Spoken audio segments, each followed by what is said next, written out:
On October 1, 1993, at 9:40 a.m. in Las Vegas, an armored truck carrying $4 million was left alone for less than 15 minutes.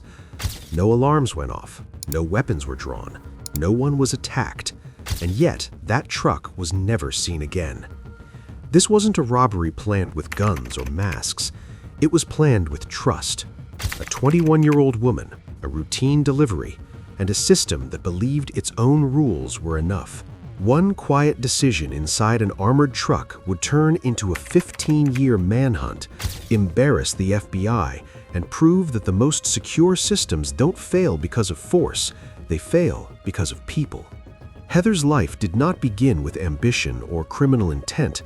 It began in instability. She was born in 1972 into a deeply dysfunctional household marked by addiction, chaos, and emotional neglect. Her parents were teenagers, heavy users of drugs and alcohol, and their relationship collapsed almost as quickly as it formed. Police visits, violent arguments, and constant instability shaped Heather's earliest memories. When her parents separated, she was sent to live with her father, but that environment proved just as damaging. He continued his reckless lifestyle, exposing her to unsafe situations and eventually bringing another woman into the home who openly resented Heather's presence. She was repeatedly told she was unwanted, abandoned, and a burden, messages that slowly carved insecurity and emotional dependence into her identity. At 16, Heather escaped to San Francisco to live with her mother, hoping distance would bring healing. Instead, she entered adulthood carrying unprocessed trauma. She earned a GED, trained as a certified nursing assistant, and began working at a clinic caring for AIDS patients during a time when the disease was still largely untreatable. Many of her patients were young, close to her own age, and watching them deteriorate and die on a regular basis took a psychological toll she wasn't prepared to handle. Death became routine. Grief had no pause. The emotional pressure built silently until escape felt necessary for survival. It was during this period that Heather was introduced to crack cocaine, initially framed as a way to cope with the emotional strain of her job. What began as relief quickly spiraled into dependency. She lost her job, drifted into nightlife, and spent long hours in bars and clubs, untethered and vulnerable. It was in one of those bars that she met Roberto Solis, a man whose calm demeanor and intense attention immediately stood out to her. He offered to buy her a drink. She accepted because she had no money. That small moment became the doorway into the most dangerous relationship of her life. Roberto Solis was not an ordinary man. Decades earlier, he had been involved in an attempted armored truck robbery in San Francisco that ended with him shooting and killing a guard. He was sentenced to life in prison, where he spent more than 20 years refining something far more powerful than brute force: manipulation. In prison, Solis reinvented himself as a poet, gained intellectual supporters, and eventually secured parole in 1991. He emerged not reformed but recalibrated. Where others used violence, Solis used psychology. From the beginning, he identified Heather's emotional fractures. He spoke to her about spirituality, mysticism, and destiny. He introduced her to cocaine, rituals, and a worldview that framed suffering as transformation. His apartment was filled with occult symbols, notebooks, and books about paganism and sex magic. To Heather, lost and disconnected, this felt like purpose. To Solis, it was control. He made her feel chosen, protected, and understood. Within days, she moved in with him. Within weeks, she was emotionally dependent. Solis didn't rush crime, he normalized it. He took her on spontaneous trips. He involved her in small thefts. He showed her how rules could be bent without consequence. He spoke constantly about money, but never about work. He believed wealth should be taken, not earned. When he decided it was time to hit big, he chose Las Vegas. Once in Las Vegas, Solis encouraged Heather to apply for a job at Loomis, a massive cash-handling operation responsible for moving millions of dollars between casinos and ATMs. The choice was deliberate. Loomis was the same company involved in the robbery that had sent Solis to prison decades earlier. This wasn't opportunity, it was obsession. Heather was hired despite lacking experience, barely knowing how to drive and struggling with navigation. Loomis needed female employees. The system prioritized quotas over scrutiny. Heather became the driver of an armored van transporting up to $4 or $5 million a day. Her role was simple: drive while two co-workers handled the cash. The system assumed obedience. At night, Heather talked. She told Solis about routes, schedules, heavy days, pickup delays, and her own mistakes. Solis listened carefully, asking questions that felt like affection but functioned as reconnaissance. He had her write down routes for an entire week. He followed them personally at different times of day, observing traffic, guard behavior, and timing windows. Slowly, the plan formed. He identified one specific day: Circus Casino, a location where employees were dropped at one entrance and picked up at another. A day when guards stayed inside servicing multiple ATMs for a long time. A day when Heather would be alone with the truck, carrying millions with no immediate oversight. Solis understood the system better than the system understood itself. For months, he prepared. He rented a garage disguised as legitimate business. He planned the route. He rehearsed Heather through test runs. He used hypnosis tapes to calm her fear. He reframed the robbery as destiny, revenge, and entitlement. Heather stopped seeing herself as a pawn. She began believing it was her operation. On Friday, October 1, 1993, the plan went live. Heather dressed calmly, watched the VHS tape one last time, and reported to work. The truck was loaded with roughly $4 million for the weekend rush. She drove to Circus, dropped off her partners, and followed procedure until the moment she didn't. Instead of going to the pickup point, she drove away. At first, no one panicked, and that delay changed everything. Heather drove past the pickup point slowly, not accelerating, not panicking, not doing anything that would draw attention. To anyone watching from a distance, it looked like another small mistake by an inexperienced driver who had already developed a reputation for getting lost. Inside the casino, her two co-workers finished servicing the ATMs and walked to the agreed pickup location. When the armored truck wasn't there, they weren't alarmed. They waited. They assumed traffic. They assumed confusion. They even walked back to the basement entrance where Heather had dropped them off, convinced she might have doubled back. By the time they radioed the office, precious minutes had already evaporated. Those minutes were everything. By the time Loomis realized the truck hadn't just wandered off, the city's response kicked in all at once. Police units were alerted, helicopters lifted into the air, roadblocks began forming. But the response was chasing a version of events that no longer existed. Heather had already reached the rented garage, pulling the armored truck inside while Roberto Solis closed the door behind her. In that sealed space, the illusion ended. The man who had spoken softly and lovingly for months became cold, efficient, and commanding. He disarmed her, ordered her to change clothes, and immediately shifted into execution mode. There was no reassurance now, only instructions. The disguise was already prepared: gray wig, glasses, clothing that aged her decades in seconds. Solis knew that once the alert went public, authorities would be searching for a young woman in a Loomis uniform.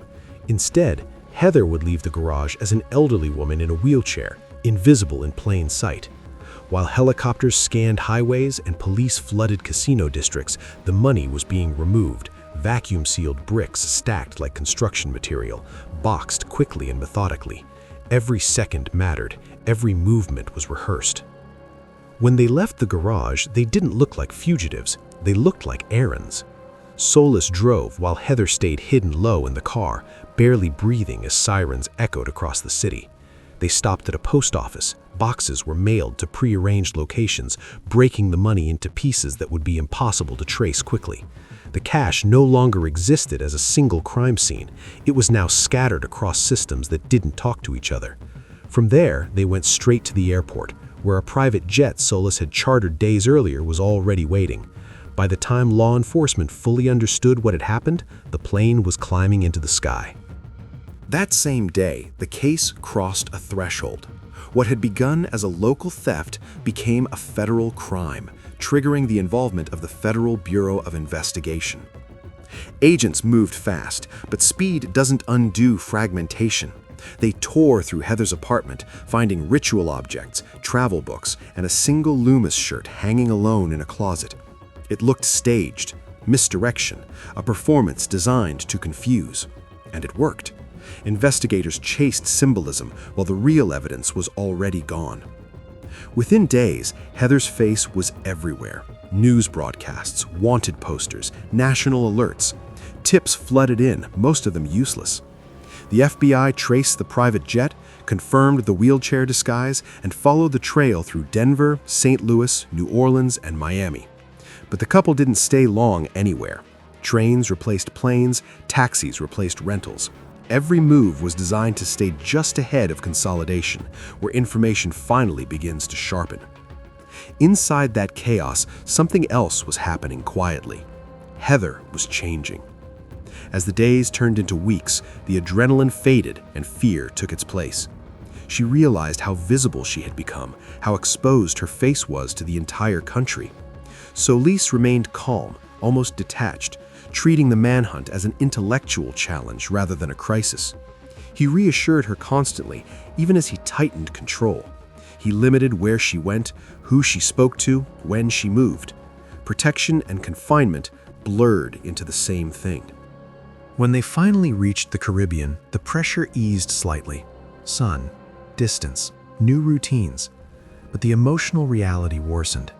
Solis brought another woman into their orbit, using her to run errands and interact with the outside world. To Heather, it felt like betrayal. To Solis, it was logistics. For the first time, Heather saw the structure clearly. Love had been leverage, loyalty had been currency, and once her usefulness declined, so did her importance. Pregnancy shattered whatever illusions remained. Carrying a child forced Heather to confront a future that couldn't survive on aliases and escape routes. She gave birth in Amsterdam under a false identity, creating a life that depended entirely on lies. For a while, she tried to maintain it. She worked, she blended in, she played the role of a woman who had never stolen anything, never run, never vanished. But living as someone else has an expiration date. The fear never stops, it just goes quiet. Solis drifted in and out of her life, emotionally absent, already focused on the next move. That was when Heather finally understood the truth she had been avoiding. She had never been a partner. She had been a solution. After more than a decade on the run, exhaustion did what law enforcement could not. Heather contacted a lawyer. She planned her surrender carefully, not for leniency, but for her son. In 2005, she returned to the United States, passed through customs on a false passport one last time, and walked into federal court on her own terms. She pleaded guilty, she accepted responsibility, she served 5 years in prison. Solis disappeared again. He was never captured. Heather walked out of prison years later, having paid her debt in time, but not in memory. The system closed her chapter neatly. His remained open.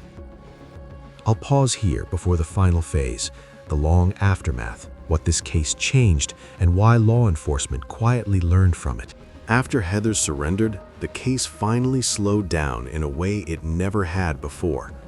For more than a decade, the FBI had chased motion, planes, trains, aliases, false sightings, and dead ends. Now, for the first time, one half of the story was standing still. Heather's confession confirmed what investigators had long suspected but could never fully prove. The robbery wasn't impulsive, and it wasn't driven by greed alone. It was the result of months of observation, psychological manipulation, and a system that never questioned the person it trusted most. In court, Heather did not try to portray herself as a mastermind. She described herself as someone who had been emotionally broken long before the crime ever happened, slowly reshaped by a man who understood exactly how to exploit that damage. Prosecutors laid out the scale of the theft, the interstate flight, the false documents, and the years spent evading capture.